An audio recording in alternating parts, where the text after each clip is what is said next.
Esther.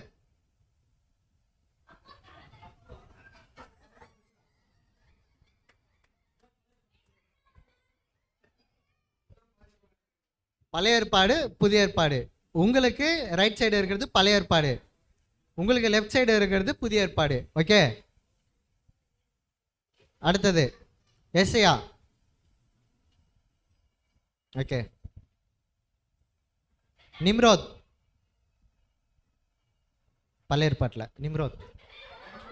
Nimrod இப்போதான் ஆதி ஆகமத்தில் படித்தோம்.